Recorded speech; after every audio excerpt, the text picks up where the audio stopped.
Il y a certainement quelque chose de Lightroom qui est méconnu au niveau de la vidéo. Je ne vous dis pas qu'avec Lightroom, vous allez être en mesure de faire du montage vidéo, mais certainement qu'avec les outils qu'on a à l'intérieur de Lightroom, on est en mesure d'opérer au niveau de la coloration d'une façon efficace et de façon intéressante. Et c'est ce qu'on va examiner aujourd'hui. Si c'est votre première visite sur ma chaîne, bonjour, mon nom est Louis Lavoie, je suis l'auteur du blog et de la chaîne fairedelaBellePhoto.com. C'est une chaîne qui s'applique à partager avec vous des trucs, des conseils, des astuces, de même que des découvertes afin que vous puissiez progresser dans votre cheminement photo.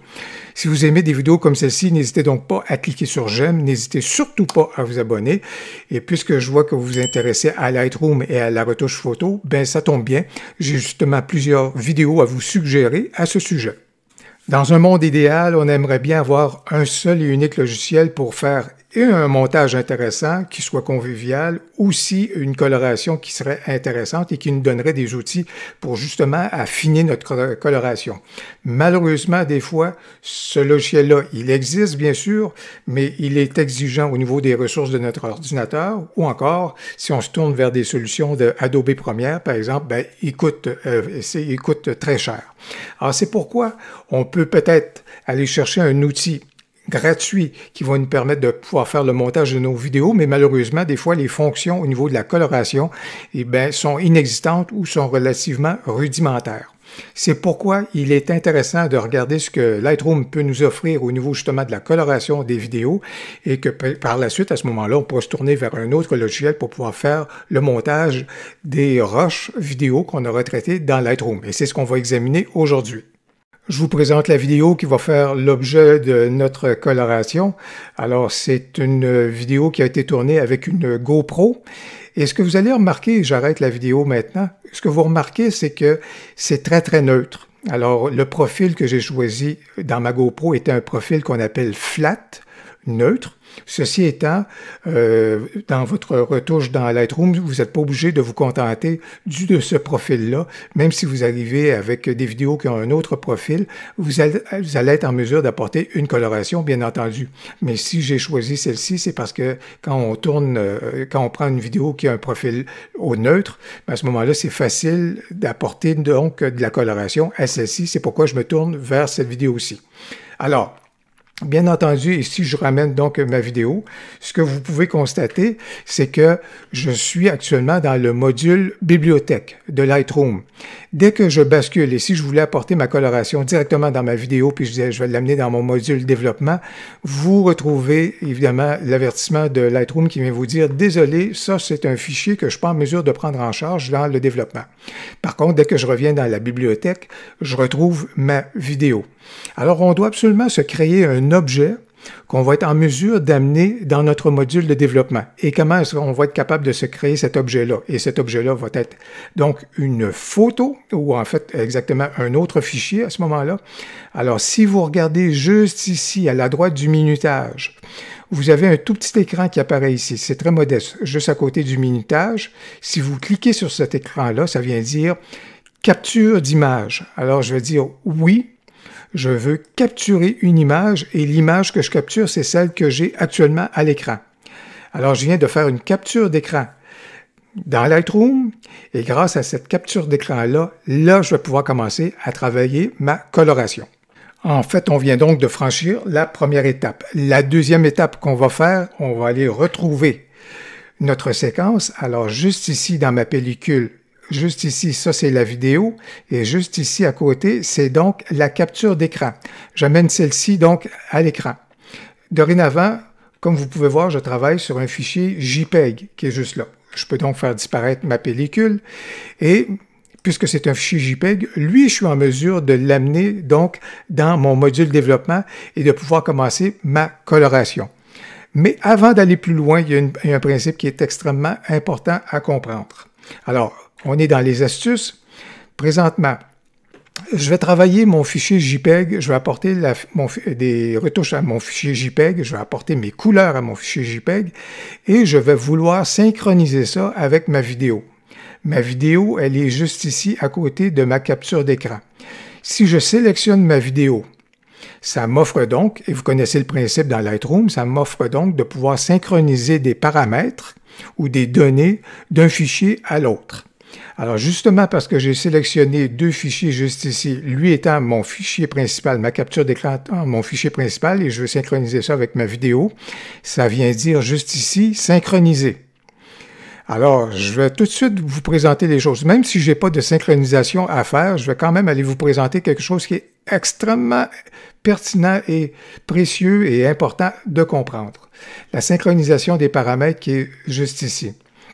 Alors, ce ne sont pas tous les paramètres qu'on a dans le module développement habituellement qu'on va être en mesure d'envoyer vers la vidéo. Là-dessus, il y a certaines limites. Il y a énormément de potentiel, mais il y a quand même certaines limites. Au niveau des retouches, donc, voici les éléments qui seraient transportés de l'un vers l'autre. Le traitement et profil juste là. Si je fais une retouche aux balances de blanc, ça va fonctionner. Tous les éléments au niveau de l'exposition, le contraste, les blancs, les noirs, ça va fonctionner. La courbe de tonalité, ça va fonctionner. Par contre, ce qui apparaît en grisé juste ici, ben, c'est inutile de faire des retouches dans mon module développement au sujet des textures, ça ne passera pas. La clarté, ça ne passera pas. La netteté, ça ne passera pas. Toutes mes retouches au niveau des couleurs, oui, ça va fonctionner. Et ce qui est formidable, c'est juste ici le nouveau module de color grading qu'on a qui vient d'arriver dans Lightroom. Si vous voulez plus connaître ce module-là, je vous renvoie vers une vidéo en haut à droite que j'ai faite. Alors, le color grading, ça va fonctionner. Et finalement, juste ici, l'étalonnage, et il y a des choses extrêmement intéressantes qu'on est capable de faire. Ça aussi, ça pourrait être donc transporté au niveau donc de ma vidéo. Il faut donc comprendre exactement quels sont les éléments sur lesquels on peut intervenir au niveau du module de développement pour finalement pouvoir les exporter au niveau de la vidéo. Alors, vous connaissez maintenant la deuxième de 3 étapes importantes au niveau du processus de coloration dans Lightroom. La première était de faire une capture d'écran. La deuxième, de bien saisir sur quoi on est capable de travailler et ce qu'on va être en mesure d'exporter à notre vidéo. À partir de là, donc, maintenant, il s'agit donc de faire la coloration de notre capture d'écran. Et on sait très bien qu'au niveau des réglages de base, ce qu'on va être en mesure de faire juste ici, ben, va pouvoir s'appliquer. On ne touchera pas à la texture, on ne touchera pas à la clarté ni la correction du voile. Si on voulait augmenter un tout petit peu la vibrance, on sait que ce qu'on va faire ici, ça va pouvoir fonctionner. Moi, la courbe de contraste, la courbe de tonalité, je m'en sers toujours justement pour travailler les contrastes, améliorer ceux-ci. Alors, je pourrais faire ça ici, c'est ce que je fais toujours d'habitude. On pourrait même pousser ça à vouloir apporter un finima, mais je ne le ferai pas évidemment, on est dans le domaine de la vidéo. Mais on peut effectivement travailler notre courbe de contraste, de tonalité pardon. C'est évidemment quelque chose qu'on va pouvoir exporter. Je vous dirais même ici, on peut très bien se servir du module teinte, saturation et luminance pour apporter des éléments. Je vais le refaire dans quelques instants. Je vais y revenir. Mais le color grading ici, c'est absolument formidable à utiliser et connaître. Et là-dessus, à ce moment-là, si je travaille au niveau des ombres juste ici, ben, je sais que je vais vouloir apporter ça un tout petit peu plus dans un registre, admettons que je l'amènerais d'un côté un peu plus teal, juste comme c'est là. Vous voyez, juste ici, ça vient apporter un petit côté, donc un petit côté sarcelle, qu'on pourrait dire. À ce moment-là, aller dans ce registre-là, l'apporter juste un tout petit peu comme ça. Après ça, je pourrais l'amener au niveau des tons moyens. Encore là, garder quelque chose qui est un petit peu au niveau du bleuté. Et ce qui est important au niveau, dans ce cas ici, c'est que les tons moyens viennent affecter l'eau. Et l'eau avait ce côté un peu verdâtre là. Donc, c'est pour ça que je vais l'apporter de façon un petit peu plus prononcée. Et amener donc un petit peu plus une couleur bleutée à l'eau qui est là. Et finalement, au niveau justement des hautes lumières, ben disons que on pourrait peut-être amener ça également au niveau d'un bleuté également. Juste pour faire le point où est-ce qu'on en est rendu, la touche Y juste ici, c'est de voir d'où est-ce qu'on est parti puis où est-ce qu'on en est rendu. Mais comme vous pouvez le voir, là, on peut évidemment apporter plein de corrections et utiliser plusieurs outils justement pour retravailler nos couleurs. Encore là, ici, si je viens m'utiliser le panneau teinte, saturation et luminance et que j'utilise le bleu, bien, au niveau du bleu du ciel ici, on peut justement travailler notre bleu du ciel soit pour en arriver à un bleu qui soit un petit peu plus intéressant.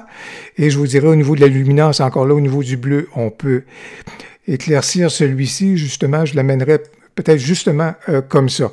Sans compter qu'évidemment ici, au niveau de l'étalonnage, ben, on peut encore une fois se servir également de ces outils-ci pour travailler notre couleur.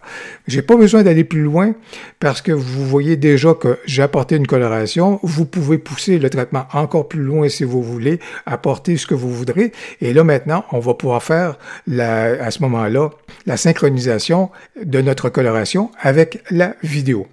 Donc, pour synchroniser encore une fois, je sélectionne ma capture d'écran comme étant l'image principale. J'ai également sélectionné ma vidéo tout juste à côté et je vais donc synchroniser les deux. On vient me dire, voici les éléments qu'on va synchroniser. Absolument, je veux bien qu'on synchronise, aucun problème. Et donc, la synchronisation est en train de se faire. Si je regarde maintenant ma vidéo, encore une fois, j'étais dans le module développement, c'est pourquoi je ne suis pas en mesure de la voir. Mais si je bascule dans le mode bibliothèque, bien, comme vous pouvez constater, à ce moment-là, voici les ajustements qui ont été apportés à la coloration donc, de ma vidéo.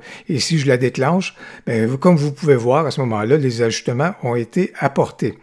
Bien entendu, et c'est là tout le beau potentiel et toute la belle qualité dans Lightroom, si j'ai aimé cette coloration-là, et qu'évidemment j'ai d'autres séquences vidéo, comme vous pouvez le constater dans ma pellicule, qui sont là, qui ont été tournées en même temps cet après-midi-là au même endroit, et que je veux appliquer cette coloration-là également à mes autres séquences vidéo, bien, je peux très bien toujours sélectionner ma capture d'écran, sélectionner mes autres vidéos, à ce moment-là, qui serait visé par la coloration, et donc faire une synchronisation avec l'ensemble de ces fichiers-là. Évidemment, je n'ai pas besoin de refaire l'exercice de faire une capture d'écran pour chacune des vidéos que je veux colorer. Donc, je serai donc en mesure d'utiliser ça comme pour faire une synchronisation de plusieurs vidéos. Ou deuxième stratégie également que vous pourriez faire, bien, vous revenez évidemment à votre capture d'écran et vous enregistrez les ajustements que vous avez faits, évidemment, dans Lightroom, vous enregistrez ceux-ci à titre de pré-réglage.